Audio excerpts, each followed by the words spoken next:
Capítulo 10. Extracto del diario del Dr. Watson. Hasta ahora me ha sido posible transcribir los informes que fue enviando a Sherlock Holmes durante aquellos primeros días, pero he llegado ya en mi narración a un punto en el que me veo obligado a abandonar este método y a entregarme una vez más a mis recuerdos, ayudado por el diario que escribí en aquel entonces. Algunos extractos de este último servirán para llevarme a aquellas escenas que se hallan grabadas de modo indeleble y con todos los detalles en mi memoria. Reanudo, pues, mi relato desde la mañana que siguió a nuestra fracasada persecución del presidiario y a las demás impresiones que recibimos en el páramo. Octubre 16. Día tristón y brumoso, lloviznando. La casa está envuelta en nubes arrastradas por el viento, que de cuando en cuando se levantan para dejar al descubierto las desoladas curvas del páramo, con venas estrechas y plateadas en las laderas de las colinas, y los lejanos peñascos que brillan allí donde la luz hiere sus húmedas superficies. Lo mismo fuera que dentro hay un ambiente de melancolía. El baronet, después de las emociones de la noche pasada, es víctima de una tétrica reacción. Yo mismo experimento la sensación de un peso en el corazón y tengo conciencia de un peligro inminente, un peligro que se cierne siempre, y lo que lo hace más terrible es que me es imposible precisarlo. ¿Que esa sensación es infundada? Piénsese en la larga lista de incidentes que apuntan todos hacia alguna influencia siniestra que trabaja en torno nuestro. Tenemos la muerte del último morador del palacio, que se ajusta en un todo a los detalles de la leyenda de la familia, y tenemos los otros repetidos informes de los campesinos sobre la aparición en el páramo de un animal extraordinario. Por 2 veces he escuchado yo con mis propios oídos el sonido que se asemeja a un ulular lejano de un sabueso. El que eso sea una cosa que se sale de las leyes de la naturaleza resulta increíble e imposible. No hay que pensar en un sabueso que deja en el suelo las huellas reales de sus patas y que llena los aires con sus aullidos. Quizás Stapleton e incluso Mortimer puedan estar de acuerdo con esta superstición.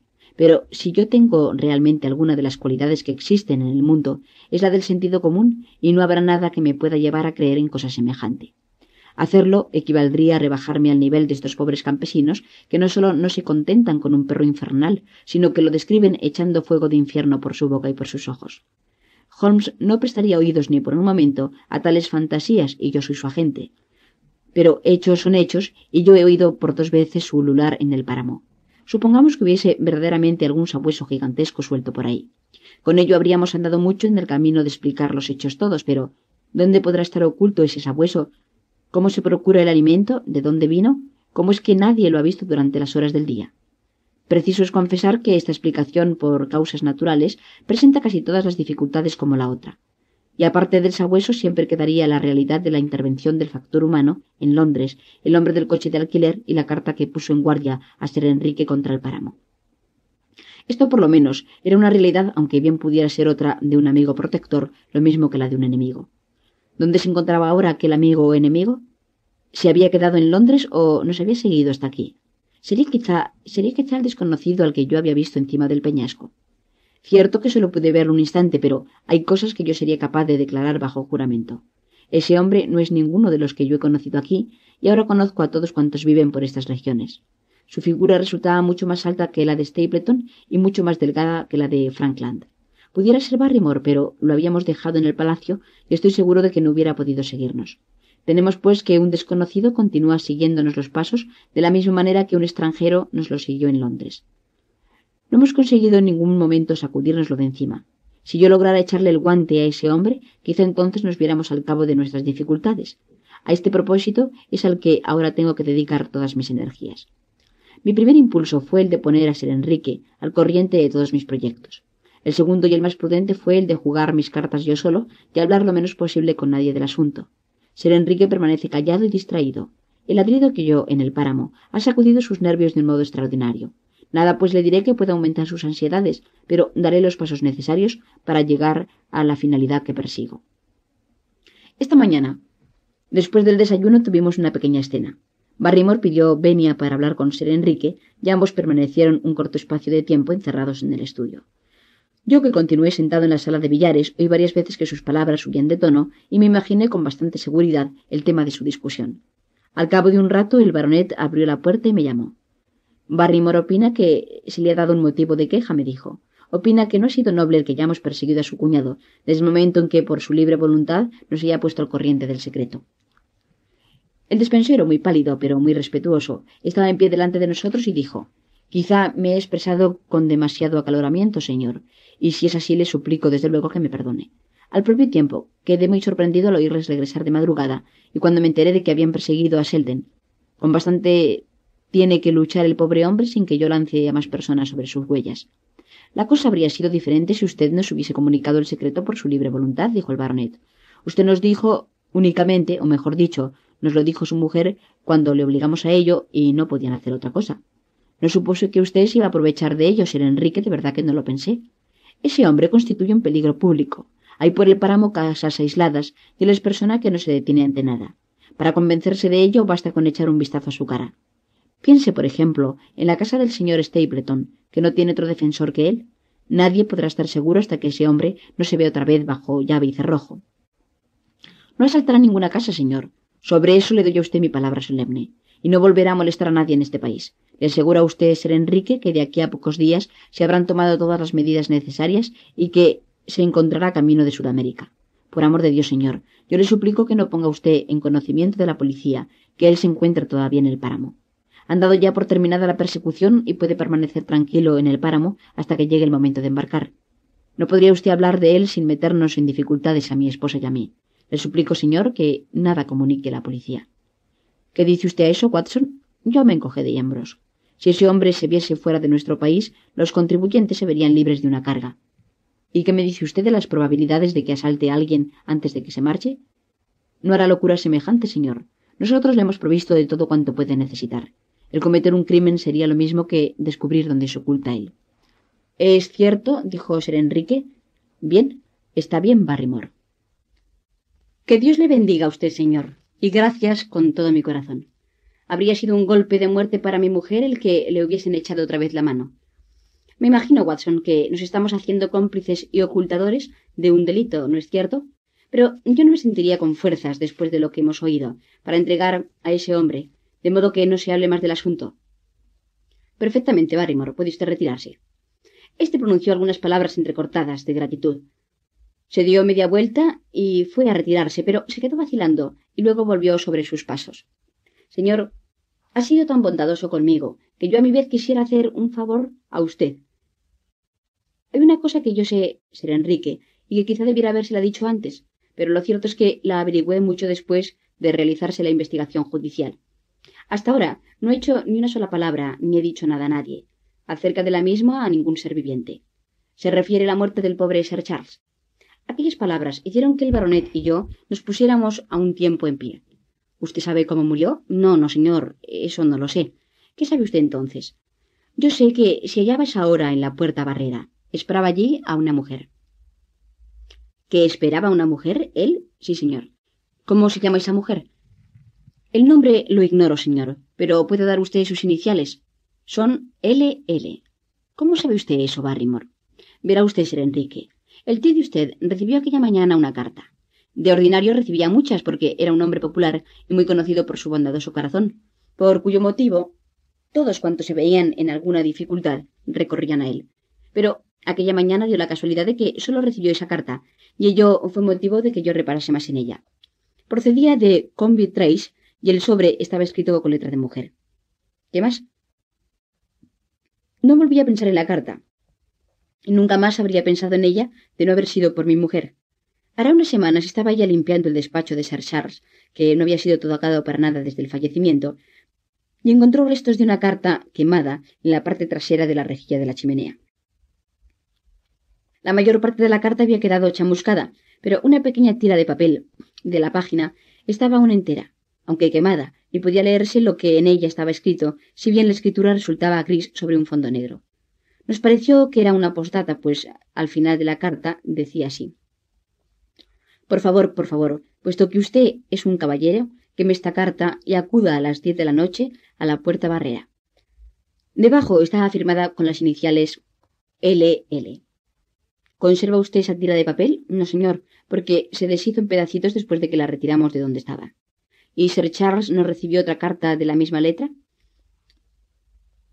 La verdad, señor, que yo no me fijaba en sus cartas, y tampoco me habría fijado en esta de no haber sido la única que llegó ese día.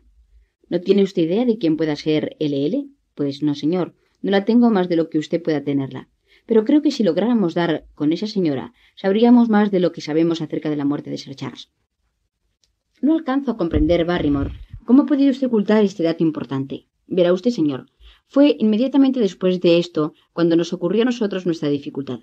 Además, señor, tanto mi mujer como yo sentíamos gran afecto por Sir Charles, y bien podíamos sentirlo teniendo en cuenta todo lo que él había hecho por nosotros.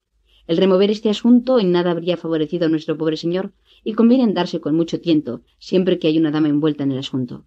Incluso los mejores de nosotros. ¿Cree usted que con ello pudiera perjudicar la buena reputación de mi tío? Pensé por lo menos, señor, que nada bueno saldría de dar ese paso. Pero usted se ha mostrado bondadoso con nosotros y tengo la sensación de que no le correspondería debidamente si no le dijese todo cuanto sé acerca del asunto. Perfectamente, Barrymore. ¿Puede usted retirarse?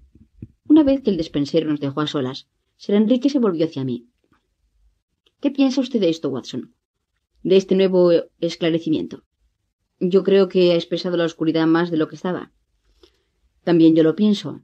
Pero si por lo menos consiguiésemos dar con LL, ello nos aclararía todo el asunto. Eso por lo menos hemos ganado. Sabemos ahora que existe una persona enterada de los hechos y solo nos hace falta encontrarla. ¿Qué opina usted que deberíamos hacer? Hágaselo usted saber todo a Holmes, sin tardanza. Le dará la clave de lo que ha estado buscando. Mucho me equivocaré si esto no lo hace venir de Londres. Marché inmediatamente a mi habitación y redacté para Holmes el informe de esta conversación matinal.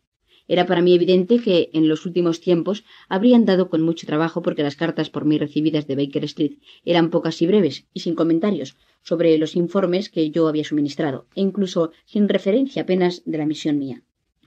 Sin duda alguna que aquel caso de chantaje tenía absorbido todas sus facultades. Pero este nuevo factor despertaría seguramente su atención y renovaría su interés. Ojalá que estuviese allí. 17 de octubre. Hoy ha llovido durante todo el día y las gotas han caído susurrando sobre la hierba y han goteado desde los aleros. Me acordé del presidiario que estaba allí en el páramo desierto, frío y desabrigado. Pobre hombre. Cualesquiera que hayan sido sus crímenes, ya los lleva pagados en parte con sus sufrimientos. Y también me acordé del otro, de la cara del hombre del coche de alquiler, de la figura perfilada sobre el fondo de la luna.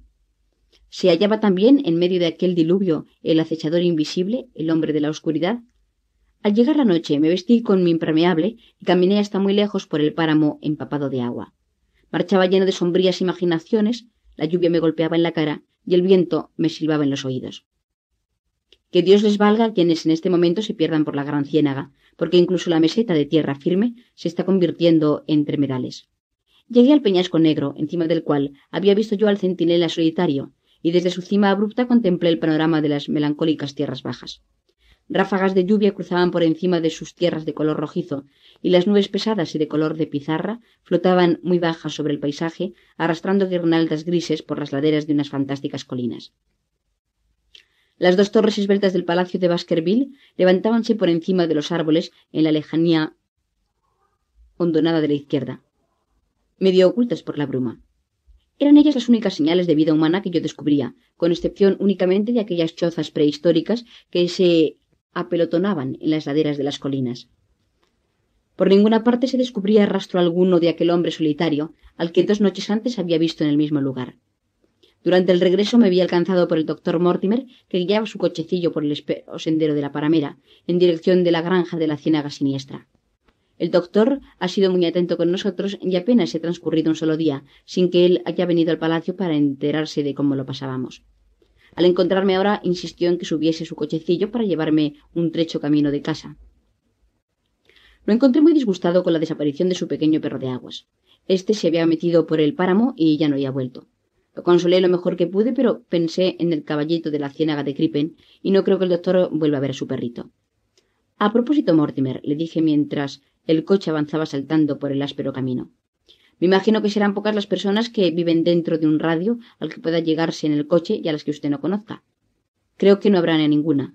¿Podría usted entonces decirme el nombre y apellido de una mujer cuyas iniciales sean LL? Meditó durante algunos minutos y dijo, no. Hay unos cuantos gitanos y peones de los que yo nada podría decir, pero entre los granjeros e hidalgos no existe ninguna persona que tenga esas iniciales.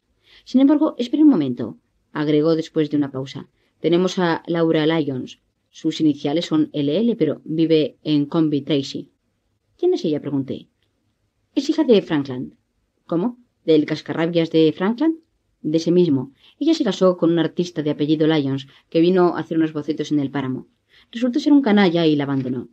Según tengo oído, quizá la culpa no fue todo de ella. Su padre cortó toda relación con la hija porque se había casado sin su consentimiento, y quizá también por una o dos razones más. De modo pues que la muchacha, entre el viejo pecador y el joven, lo ha pasado bastante mal. ¿De qué vive? Yo me imagino que el viejo Frankland le pasa algo en renta, pero no sería más para la comida, porque sus propios asuntos están bastante embrollados. Haya hecho ella lo que haya hecho, no era posible consentir en que se perdiese de una manera irrevocable. Corrió la noticia de lo ocurrido y varias personas de aquí hicieron algo para ponerla en condiciones de ganarse honradamente la vida. Una de ellas fue Stapleton y la otra Sir Charles. También yo di una pequeñez. Se trataba de establecerla con un negocio de copias a máquina. El doctor quiso saber la finalidad de mis preguntas, pero yo me las arreglé para satisfacer su curiosidad sin decirle demasiado, porque no existe razón alguna para que confiemos a los demás nuestros secretos. Mañana por la mañana me trasladaré a Comby Tracy. Si consigo entrevistarme con esta señora Laura Lyons, de reputación equívoca, se habrá dado un gran paso hacia el esclarecimiento de un incidente en esta cadena de misterios. Desde luego, yo estoy desarrollando la prudencia de la serpiente porque cuando Mortimer me apremió con sus preguntas hasta un extremo incómodo, le pregunté, como de casualidad, a qué tipo de cráneo pertenecía el de Frankland. Y con ello ya no volví a oír hablar mientras me llevó en su coche de otra cosa que de craneología. No en vano he convivido años con Sherlock Holmes. Solo de un incidente más tengo que registrar en este día tormentoso y melancólico. Ese incidente es el de la conversación que acabo de tener con Barrymore y que me proporciona una carta de triunfo más que podré jugar a su debido tiempo. Mortimer se había quedado a comer y después de la comida jugó con el baronet al écarté. El despensero me trajo el café a la biblioteca y yo aproveché la oportunidad para hacerle algunas preguntas. Bueno, le dije, ¿se marchó ya esa laja de pariente suyo o sigue todavía oculto por ahí fuera? Lo ignoro, señor. Quiera Dios que se haya marchado porque solo conflictos ha traído aquí. Nada he sabido de él desde la última vez que le llevé la comida, y eso fue hace 3 días. ¿Habló usted con él entonces? No, no, señor. Pero cuando pasé al siguiente día por aquel lugar, la comida había desaparecido. Según eso, con seguridad que estaba allí, ¿no es cierto? Eso parece, señor. A menos de que haya sido el otro hombre quien se la llevó. Me quedé con la taza de café en lo alto, a mitad del camino de mis labios, y miré con gran fijeza a Barrymore. ¿De modo que usted sabe que hay otro por ahí? ¿Hay otro hombre? Sí, señor. Anda por el páramo otro hombre. ¿Lo ha visto usted? No, no, señor.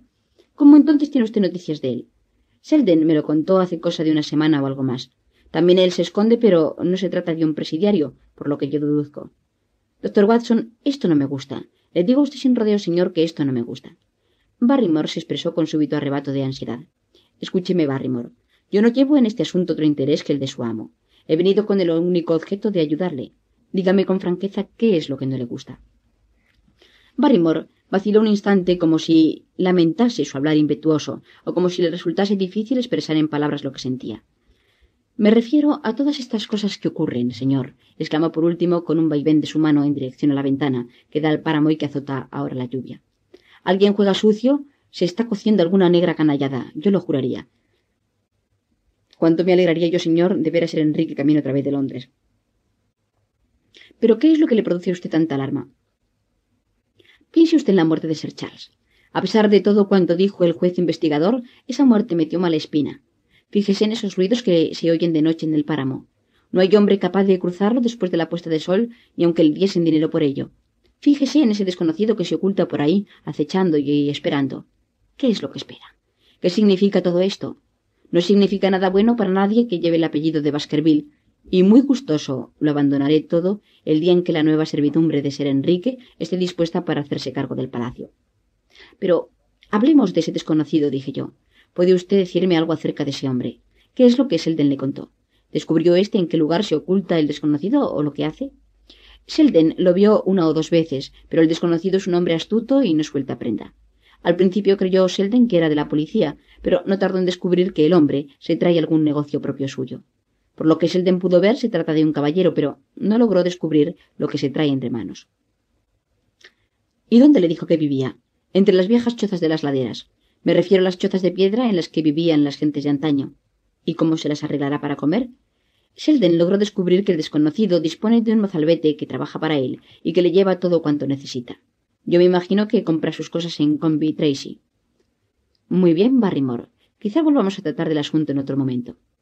Una vez que se retiró el despensero, me acerqué hasta la oscura ventana y miré por el vidrio empapado a las nubes que cabalgaban por el cielo y al perfil respingante de los árboles azotados por el viento. Si dentro de casa hace una noche cruda, ¿cómo será dentro de una choza de piedra en el páramo? ¿Qué odio arrebatado puede ser el que lleva a un hombre a esconderse en semejante lugar y con tiempo semejante? ¿Cómo será de hondo y de serio el propósito de ese hombre para exigirle someterse a una prueba tal? Allí, en aquella choza que se alza en el páramo, parece estar el centro mismo del problema que tan dolorosamente me preocupa. Juro que no transcurrirá otro día sin que yo haya hecho todo lo que puede hacer un hombre para llegar al corazón del misterio. Capítulo 11. El hombre de la colina rocosa. El extracto de mi diario secreto que forma el capítulo anterior ha traído mi narración a la fecha del 8 de octubre, que fue cuando los extraordinarios acontecimientos empezaron a ponerse en rápida marcha hacia su terrible final. Los incidentes de los días que vinieron a continuación permanecen indeleblemente grabados en mí, y yo puedo narrarlos sin hacer referencia a las notas que escribí entonces.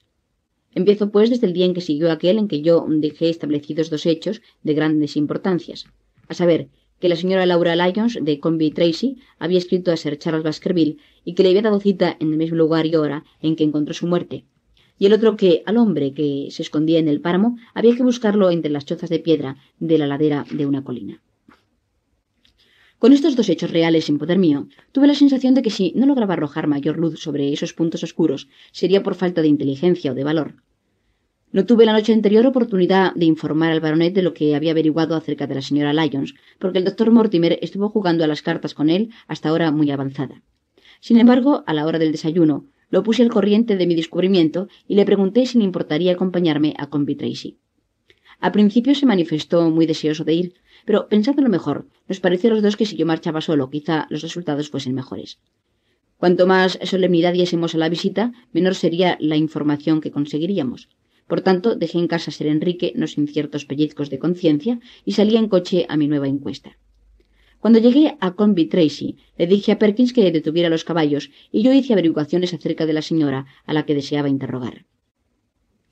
Ninguna dificultad tuve en averiguar dónde tenía sus habitaciones, que eran céntricas y bien situadas.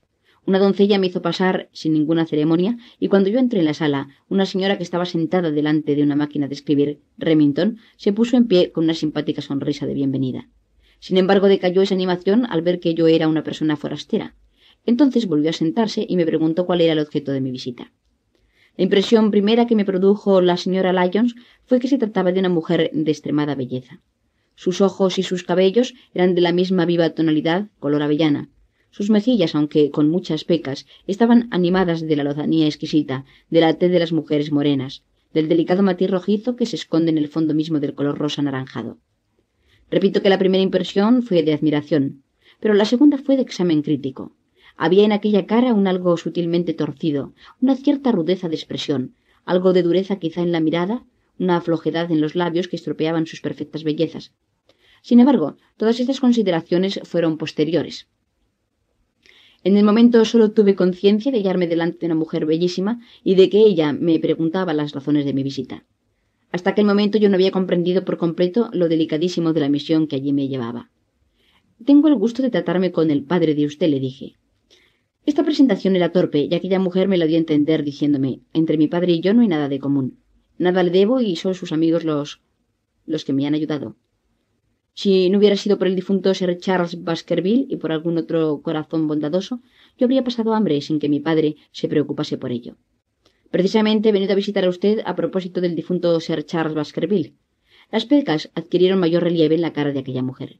«¿Y qué es lo que yo puedo decirle respecto a él?», preguntó, y sus dedos juguetearon nerviosos sobre los topes de su máquina de escribir. «Usted lo trataba, ¿verdad? He dicho ya que le debo muchas bondades. Si yo puedo ganarme la vida, lo debo en gran parte al interés que él se tomó por mi desdichada situación. ¿Mantenía usted correspondencia con él?». La dama alzó rápidamente los ojos color avellana, en los que brilló un centelleo irritado. «¿Qué finalidad tienen esas preguntas?», respondió con sequedad. «La finalidad que tiene es la de evitar un escándalo. Es preferible que se las haga yo aquí que no el que este asunto escape a nuestro control». Ella permaneció silenciosa, y la palidez de su rostro era muy grande. Por fin levantó la vista con expresión algo resuelta y desafiadora y dijo: «Bien, contestaré. ¿Qué es lo que usted pregunta? ¿Mantuvo correspondencia con Sir Charles?» «Desde luego que le escribí 1 o 2 veces para agradecerle su delicadeza y generosidad». «¿Conserva usted la fecha de esas cartas?» «No». «¿Se entrevistó usted con él alguna vez?» «Sí, 1 o 2 veces en el que él vino a Conby Tracy. Era hombre que vivía muy apartado y prefería hacer el bien calladamente». «Pero si usted había hablado con él tan pocas veces y le había escrito solo 2 cartas, ¿cómo pudo él saber lo suficiente acerca de la situación de usted para poder ayudarla según dice que la ayudó?» Ella hizo frente con facilidad a esta objeción mía. Eran varios los caballeros que conocían mi triste historia y que se juntaron para acudir en mi ayuda. Uno de ellos fue el señor Stapleton, convecino y amigo íntimo de Sir Charles. Aquel señor se mostró extraordinariamente bondadoso y fue por él por quien Sir Charles se enteró de mi situación. Yo sabía que Sir Charles Baskerville se había servido en varias ocasiones de Stapleton como de limosnero, de modo pues que la afirmación de aquella mujer llevaba el sello de la verdad.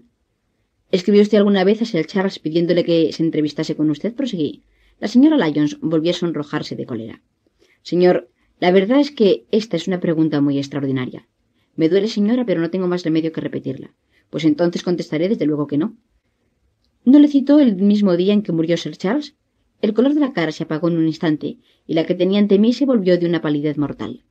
Sus resecos labios fueron incapaces de pronunciar el no que yo vi más bien que oí. «Con seguridad que le engaña la memoria», dije. «Yo podría incluso citarle un párrafo de su carta». Decía ese párrafo: por favor, usted que es un caballero, queme esta carta y no falte usted a las 10 en la puerta barrera». Me pareció que se había desmayado, pero se rehizo gracias a un esfuerzo supremo y jadeó. ¿Es que no existe lo que se llama un caballero? ¿Comete usted una injusticia con Sir Charles? Él quemó en efecto la carta, pero hay veces en que se puede leer una carta aún después de quemada. ¿Reconoce usted ahora que la escribió? Sí, la escribí, gritó. La escribí. ¿Por qué habría de negarlo? No hay razón alguna para que me avergüence de ello. Yo deseaba que él me ayudase. Creía que, si me otorgaba una entrevista, podría ganarme su ayuda y por eso le pedí que saliese a verse conmigo. ¿Por qué a semejante hora? Porque supe en ese momento que se marchaba a Londres al día siguiente y que quizá permanecería ausente durante meses. Había también razones que me impedirían acudir antes que él a aquel lugar. Pero, ¿por qué una cita en el jardín? Un lugar bastante tétrico. ¿Por qué no una visita en su casa? ¿Cree usted que una mujer podía ir sola a casa de un hombre soltero a semejante hora? ¿Y qué ocurrió al llegar? Es que no fui. Señora Lyons, no fui, se lo juro por todo lo que para mí es sagrado. No fui. Ocurrió algo que me lo impidió. ¿Qué fue? Ese es un asunto particular, no puedo decirlo. Entonces usted reconoce que dio una cita a Sir Charles en la hora y en el lugar mismo en que encontró la muerte y niega usted el haber acudido a la cita. Esa es la verdad. Una y otra vez le interrogué, pero no pude pasar de aquel punto. Al levantarme para dar por terminada esta larga entrevista de resultados incompletos, le dije: «Señora Lyons, al no descargar por completo su corazón de todo lo que sabe, está usted arrostrando una gran responsabilidad y colocándose en una situación muy falsa. Si yo me veo obligado a pedir la ayuda de la policía, verá usted de qué manera más seria se encuentra usted comprometida. Si la posición que adopte es inocente, ¿por qué en el primer momento negó usted que hubiese escrito en esa fecha a Sir Charles? Porque temía que de ello se sacase alguna consecuencia falsa y que me viese envuelta en un escándalo. ¿Y por qué insistió con tal fuerza en que Sir Charles destruyese la carta de usted? Si usted ha leído la carta, tiene que saberlo. Yo no he dicho que haya leído toda la carta, pero reprodujo usted un párrafo de la misma. Repetí la postdata. Ya le he dicho que la carta había sido quemada, y no toda ella podía leerse. Vuelvo a preguntarle por qué usted insistía con tal fuerza en que Sir Charles destruyese esa carta recibida por él en un día mismo de su muerte. Es un asunto muy personal mío. Razón de más para que usted evite una investigación pública. Se la diré entonces. Si usted ha oído hablar de mi desdichada historia, sabrá que yo contraje un matrimonio temerario y que tuve razones de lamentarlo. Sí, he oído todo eso. Mi vida ha sido una persecución incesante de parte de mi marido, al que aborrezco. La ley está de su parte y todos los días me veo ante la posibilidad de que me obligue a vivir con él. Cuando escribí esa carta a Sir Charles, había averiguado que existía una posibilidad de que yo alcanzase de nuevo mi libertad si tenía dinero para pagar determinadas costas. Para mí eso lo significaba todo. Paz del alma, felicidad, respeto de mí misma, todo. Yo conocía la generosidad de Sir Charles y pensé que si oía de mis propios labios mi historia me ayudaría. ¿Y cómo entonces no acudió usted? Porque en el entretanto recibí ayuda de otra fuente. ¿Y por qué no escribió entonces a Sir Charles y se lo explicó? Lo hubiera hecho si no hubiera leído en el periódico a la mañana siguiente la noticia de su muerte. Todo lo que aquella mujer decía resultaba coherente y con todas mis preguntas no conseguí quebrantar esa coherencia.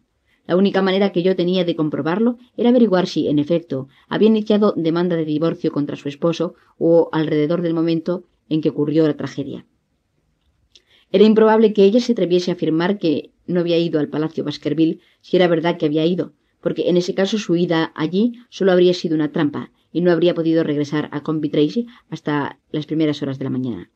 Una excursión como esa no habría podido permanecer secreta. Por consiguiente, era probable que estuviera diciendo la verdad, por lo menos una parte de la verdad. Me retiré chasqueando y descorazonado. Una vez más tropezaba con el muro muerto que parecía alzarse cortando todos los caminos por los que yo intentaba llegar hasta la finalidad de mi misión. Y sin embargo, cuanto más pensaba en la cara de aquella mujer y en sus maneras, más sensación tenía de que algo me había ocultado. ¿Por qué se había puesto tan pálida? ¿Por qué luchó para no admitir nada y hubo de arrancárselo todo por la fuerza? ¿Por qué se mostró tan reticente en el momento de ocurrir la tragedia?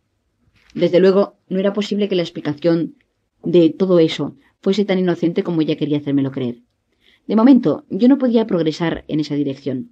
Tenía que volver hacia la clave que era preciso buscar entre las chozas de piedra del páramo. Pero esta dirección era de extraordinaria vaguedad. Me di cuenta de ello cuando regresaba en el coche y advertí cómo una y otra colina mostraban las huellas del antiguo pueblo. La única indicación de que me había hecho Barrymore era que el desconocido vivía en una de aquellas chozas abandonadas, y eran centenares las que estaban desparramadas a todo lo largo y ancho del páramo. Pero contaba por guía con mi propia experiencia, ya que era ésta la que me había demostrado al hombre mismo, en pie, en la cumbre del peñasco negro. Este sería, pues, el centro de mi búsqueda. Desde él exploraría yo todas las chozas que había en el páramo hasta que diese con la que buscaba. Si aquel hombre se hallaba dentro, yo descubriría de sus propios labios, revolver en mano, si era necesario, quién era él y por qué razón no había seguido durante tanto tiempo. Podía escurrírsenos entre la multitud de Regent Street, pero trabajo le costaría hacer lo propio en el páramo solitario. Por otro lado, si yo encontraba la choza y no se hallaba en su interior el morador, tendría que permanecer allí hasta que éste regresara, por larga que tuviese que ser mi guardia. A Holmes se le había escapado en Londres. Sería por consiguiente un triunfo para mí el poder cazarlo, cosa en la que mi maestro había fracasado. Habíamos tenido la suerte de espaldas una y otra vez en esta investigación, pero por fin acudí ahora en mi ayuda.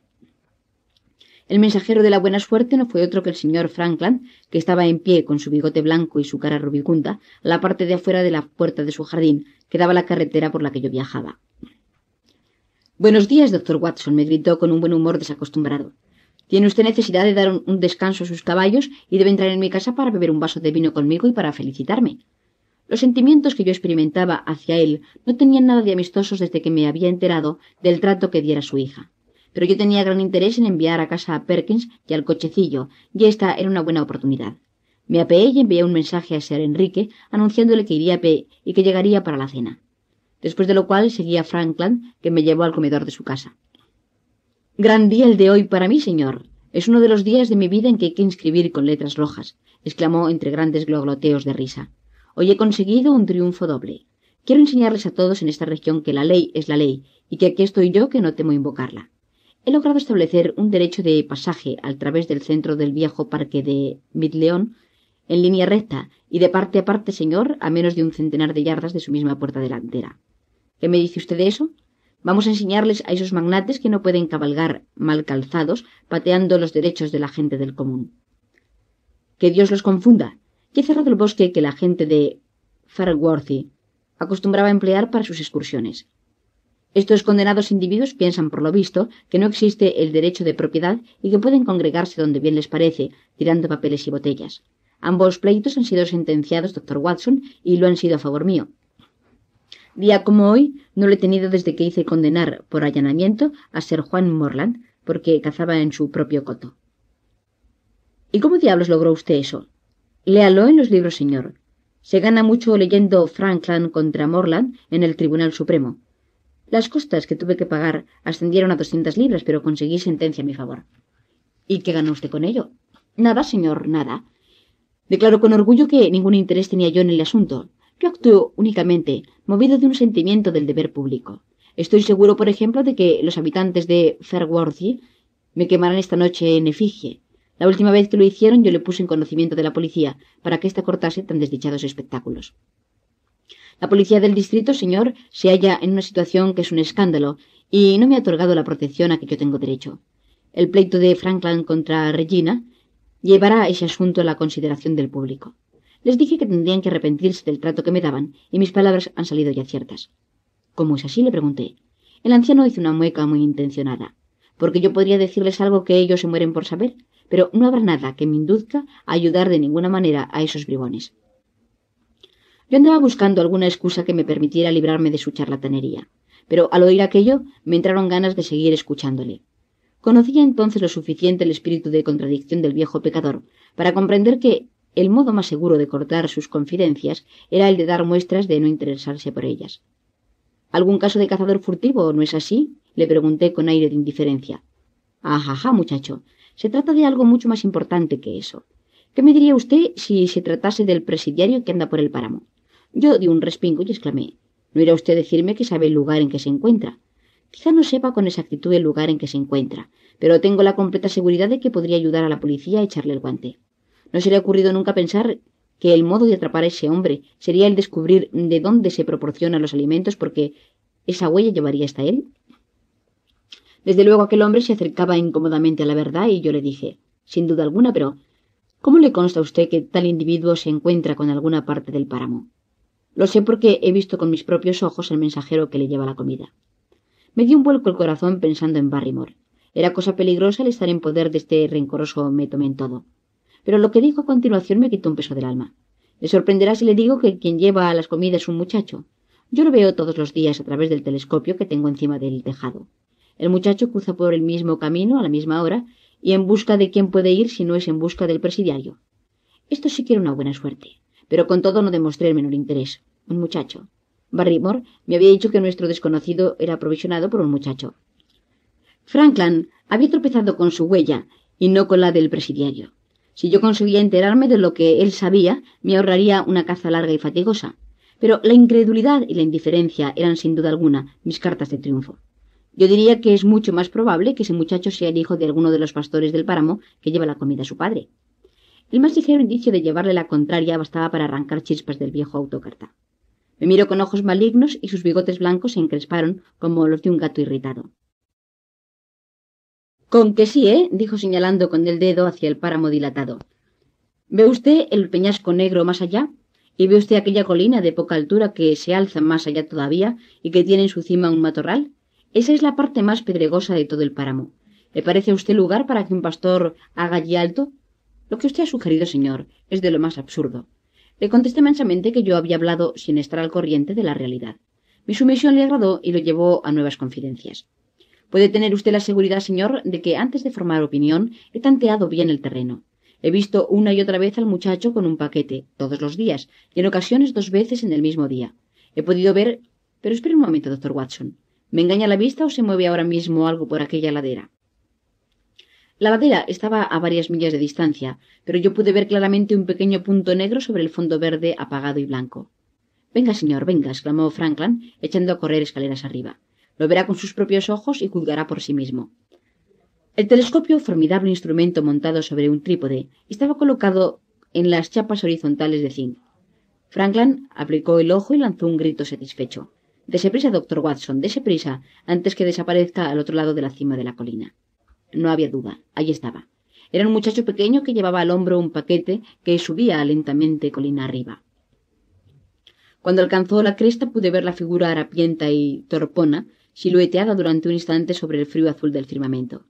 Miró a su alrededor con aire furtivo y clandestino como quien teme ser perseguido. Después desapareció por la otra vertiente de la colina. ¿Qué? ¿Estoy en lo cierto? Desde luego allí se ve un muchacho que parece llevar una misión secreta. Y hasta un guardia rural sería capaz de adivinar qué misión es esa. Pero no recibirán de mí ni la más pequeña indicación, y tiene usted que prometerme también el secreto, doctor Watson. Ni una palabra a nadie, ¿me comprende? Será como usted desea. Ellos me han dado un trato vergonzoso, vergonzoso. Yo me atrevo a creer que cuando se hagan públicos los hechos del pleito Frankland contra Regina, va a correr por todo el país un estremecimiento de indignación. No habrá nada que sea capaz de inducirme a prestar ayuda a la policía en ningún sentido. Por la importancia que ella le dio, lo mismo habría podido estos bribones quemarme en persona, y no en efigie. ¿No era usted a marcharse? Tiene usted que ayudarme a vaciar esa garrafa para celebrar el gran acontecimiento. Pero yo resistí a todas sus solicitudes y logré disuadirle del propósito que había manifestado de acompañarme en pie a esta casa. Seguí por la carretera mientras él pudo verme, pero luego tiré a través del páramo en dirección a la colina pedregosa que el muchacho había traspuesto. Todo trabajaba en favor mío y juré que no sería por falta de energía o de perseverancia si yo desaprovechaba la oportunidad que la suerte había puesto en mi camino.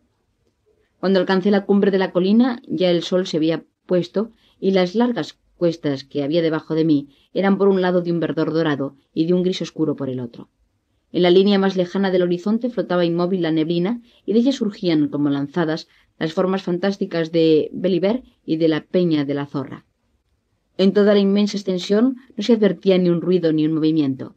Un gran pájaro gris, gaviota o zarapito, cerníase en el azul del cielo. Ese pájaro y yo parecíamos los únicos seres vivos entre el arco inmenso del firmamento y el desierto que teníamos debajo. El inhóspito escenario, la sensación de aislamiento y el misterio y urgencia de mi tarea, todo, en fin, contribuyó a helarme el corazón. No se veía al muchacho por parte alguna, pero más abajo de donde yo estaba, en una abertura de las colinas, distinguíase un círculo de chozas, y en el centro de ellas había una que conservaba un trozo de tejado suficiente para que sirviese de protección contra la intemperie. Al verla me dio el corazón un sobresalto. Aquella era sin duda la madriguera en que se escondía y acechaba el desconocido. Por fin ponía yo los pies en el umbral de su escondite. Tenía el secreto al alcance de mi mano. A medida que iba acercándome a la choza, caminando con la misma cautela con que caminaba Stapleton al acercarse empuñando la red a la mariposa sentada, pude comprobar que, en efecto, aquel lugar había servido de habitación a alguien. Un sendero apenas marcado que serpenteaba por entre las piedras conducía hasta la destartalada abertura que servía de puerta. En el interior reinaba el silencio más absoluto. Quizá el desconocido estaba oculto allí, o quizá merodeaba al acecho por el páramo. Vibraban mis nervios con la sensación de la aventura. Tiré mi cigarrillo y puse mi mano en la empuñadura de mi revólver. Caminando rápidamente hasta llegar a la puerta miré al interior. La choza estaba vacía. Pero había indicios abundantes de que no había seguido una pista equivocada. Allí era sin duda donde el hombre vivía. Sobre la losa misma en que había dormido antaño el hombre neolítico veíase una manta enrollada en un impermeable. Sobre un tosco emparrillado estaban amontonadas las cenizas de un fuego. Junto a ella había algunos utensilios de cocina y un cubo mediado de agua.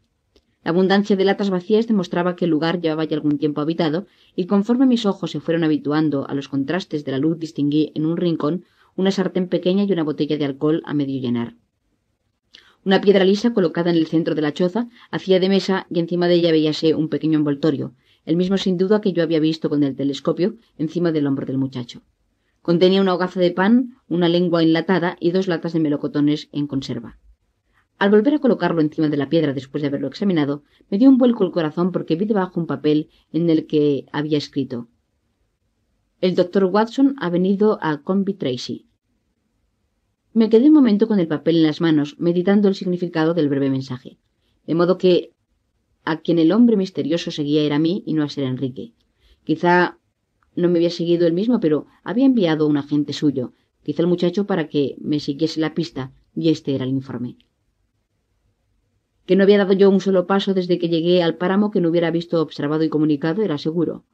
Volví a encontrar siempre aquella sensación de una fuerza invisible, de una red fina tendida a nuestro alrededor con infinita pericia y destreza, una red que nos juguetaba con tal delicadeza que únicamente en algunos momentos supremos se daba uno cuenta de que se hallaba en efecto envuelto en su maraña.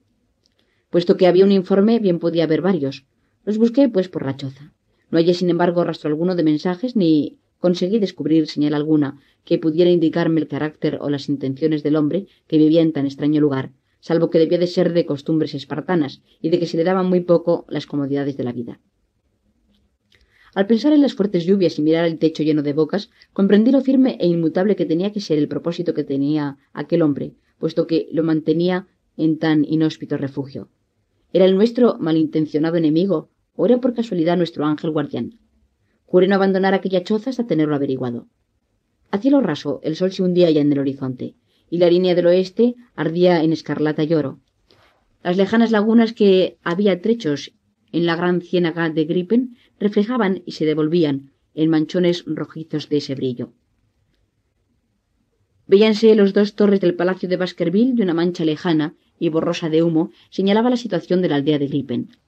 Entre ambos lugares y al otro lado de la colina se hallaba la casa de los Stapleton. Era la dorada luminosidad de la tarde, todo parecía suave, mórbido, sereno. Sin embargo, al mirar aquello, mi alma no compartía en modo alguno la serenidad de la naturaleza, sino que se estremecía ante la incertidumbre y el terror de aquella entrevista que, cada instante que pasaba, iba haciendo más inminente. Con nervios vibrantes, pero con un propósito firme, permanecí sentado en el lóbrego retiro de la choza y esperé con paciencia sombría la llegada de su ocupante. Lo oí por último. Me llegó desde lejos el agudo chasquido de una bota que golpeó en una piedra, luego otro y otro cada vez más cerca. Me recogí en el rincón más oscuro, alcé dentro del bolsillo el percutor del arma, resuelto a no descubrirme hasta que tuviera ocasión de ver al desconocido. Sucedió un largo silencio que indicaba que él se había parado. Otra vez volvieron a aproximarse los pasos y una sombra se proyectó sobre la abertura de la choza. Y una voz que yo conocía bien dijo: «Querido Watson, hace un anochecer encantador. Creo verdaderamente que estará usted mucho más a gusto fuera que dentro».